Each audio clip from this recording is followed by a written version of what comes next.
We begin by grounding ourselves in the uneasy quiet that now surrounds Britt's future. From where we stand, it feels like the calm that comes just before pressure collapses inward. Britt is no longer moving through clean lines of loyalty or simple survival. We see her caught between two forces that do not merely threaten her career or her freedom, but her existence. What happens next is not guaranteed, and we want to be clear about that from the start. Everything we explore here is possibly true, possibly wrong, and deliberately open to judgment. But when we look closely at the patterns forming around Britt, it becomes difficult to ignore the sense that she is heading toward a moment where two dangers converge at the same time, and she may not be able to step away from either one. At the heart of this tension is Britt's position between Sidwell and Brennan. On the surface, it looks like a familiar trap. One figure controls her medical lifeline. The other controls her professional future. But when we slow down and examine how these relationships function, we see something far more unstable and far more dangerous. Britt is not simply being pressured from two sides. She is being pulled in opposite directions by people who do not trust her and who are capable of destroying her the moment she becomes inconvenient. Let's start with Sidwell, because Sidwell represents the most immediate and physical threat.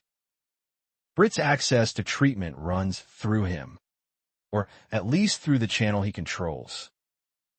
Whether Sidwell is the mysterious boss C or merely the intermediary who collects and delivers the medication does not fully change the dynamic.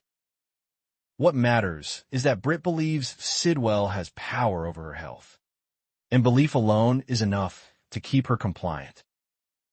We suspect Britt does not have proof that Sidwell is boss C, and that uncertainty is part of the control mechanism. As long as she cannot see the entire chain of command, she cannot calculate how safe rebellion would be. From our perspective, Britt is unlikely to openly defy Sidwell. That kind of confrontation would require certainty she does not have. It would also require leverage, and right now Sidwell appears to hold all of it. The medication, the timing, the conditions attached to it. Even if Sidwell is not bossy, he behaves like someone who knows Britt cannot afford to test him. That knowledge alone gives him power. We think Britt understands this deeply. She's a doctor, after all. She understands dependency, dosage, and consequences. She knows that one missed delivery or one altered treatment plan could be catastrophic. Because of that, we believe Britt's resistance, if it comes at all, will be quiet. It will be hidden in misdirection, half-truths, and carefully staged compliance. Britt is not reckless. She does not strike first when she lacks an exit plan. If she chooses to push back against Sidwell, she will do it in a way that allows her to deny intent if she is caught. That kind of resistance takes time, and it takes help. This is where Jason enters the equation, not as a dramatic savior yet, but as a practical necessity. We think Britt understands that if she wants to survive Sidwell's control, she needs someone who operates outside Sidwell's influence and who understands how to move in shadows. Jason fits that description better than anyone else. More importantly, Jason is someone Britt can approach without alerting Sidwell immediately. Their connection, while complicated, gives her plausible cover. She can frame requests as personal, indirect, or unrelated to Sidwell, at least at first. But while Britt is navigating Sidwell, she is also entangled with Brennan, and that situation may be even more psychologically dangerous. Brennan's power over Britt is subtler, but no less real. On paper, their agreement looks transactional. Brennan helps Britt regain her medical license. In, In return, Britt provides information about Sidwell's actions. But when we look closer, we see that Britt did not enter this agreement from a position of strength. She entered it because she felt cornered. Her career, her identity as a doctor, and her sense of self were all at stake. From our point of view, that makes the deal less of a partnership and more of a quiet form of blackmail. Brennan does not have to threaten Britt openly. The threat is built into the agreement itself. If Britt stops cooperating, if Brennan decides she is no longer useful, everything Britt regained can be taken away again. That knowledge shapes every decision Britt makes. It likely keeps her awake at night, calculating how much information is enough, how much is too much, and how much is safe to withhold. We believe Britt has been feeding Brennan information, at least initially. That much seems clear. The real question is the quality of that information. From what we can tell, Britt is smart enough not to give Brennan everything. We suspect she has been offering fragments, outdated details, or information that sounds valuable without actually compromising Sidwell's core operations. In other words, Britt may be attempting to control the narrative Brennan receives. This strategy, however, is extremely risky. Brennan is not naive. He did not rise to his position by accepting surface-level intelligence without verification. If Britt has been supplying false or manipulated information, it is likely only a matter of time before Brennan notices inconsistencies. And when he does, Britt will not be able to explain her way out of it easily. From Brennan's perspective, false information is not a mistake. It is betrayal. Here is where the dual threat becomes truly dangerous. Britt cannot fully satisfy Brennan without endangering herself with Sidwell.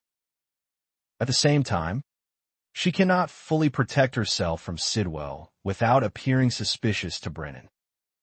She is walking a narrowing path where each step forward angers someone watching from a different angle.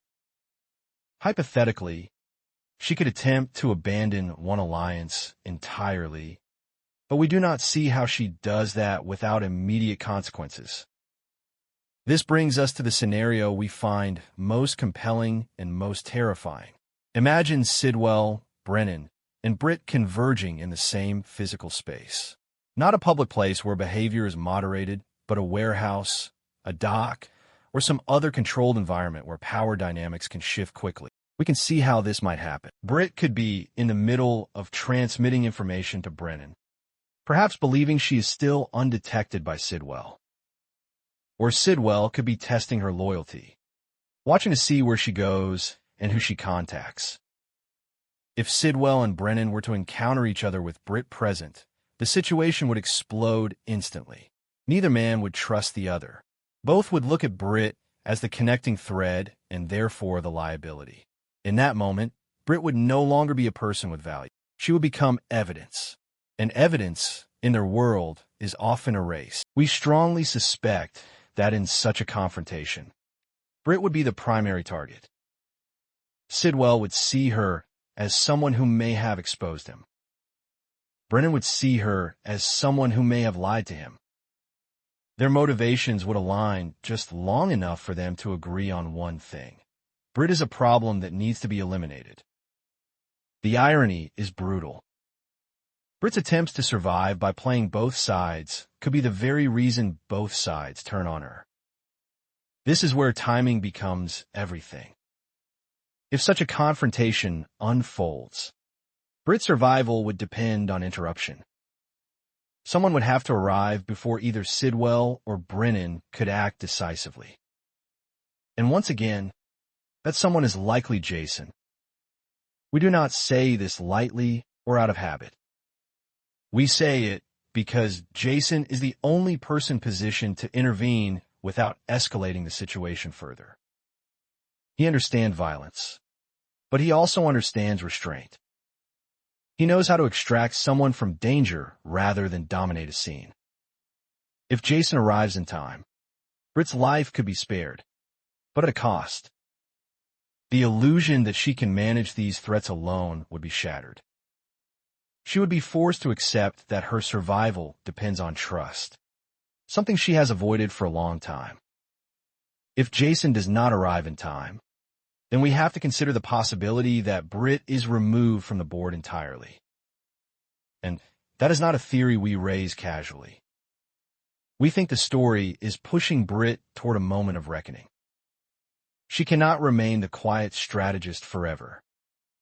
Eventually, she will have to choose who she trusts fully and who she is willing to expose. From what we see, that choice will likely fall in Jason's direction. Not because he is perfect, but because he is consistent. Sidwell and Brennan both operate through leverage and threat. Jason operates through loyalty, even when it costs him. In the end, we believe Britt's arc is about surrendering control in order to survive. That sounds paradoxical, but it fits her situation. As long as she tries to manage everything alone, she remains vulnerable. The moment she allows someone else to stand beside her openly, the power balance shifts. It does not eliminate danger, but it changes who bears it. We want to be clear that none of this is guaranteed. The writers could choose a darker path. Britt could miscalculate one step too many. Jason could arrive seconds too late. Or Brennan could act before Sidwell even realizes what is happening. All of these outcomes are possible. But when we look at the structure of the story, at the pressures converging around Britt, and at the unresolved threads tying her to Jason, we see a trajectory that points toward alliance rather than isolation. As we move forward, we expect Britt to become less reactive and more decisive. The fear that has kept her cautious may transform into resolve. If she survives the coming storm, she will not emerge unchanged. She will likely be more open about where she stands and who she stands with. And that, in itself, will be a powerful shift. We close this analysis with one final thought. Britt's danger does not come from making enemies. It comes from trying to appease them all at once. The moment she stops doing that, the story changes. Whether that change saves her or destroys her remains to be seen. But it will not be quiet. It will be sudden, brutal, and impossible to ignore.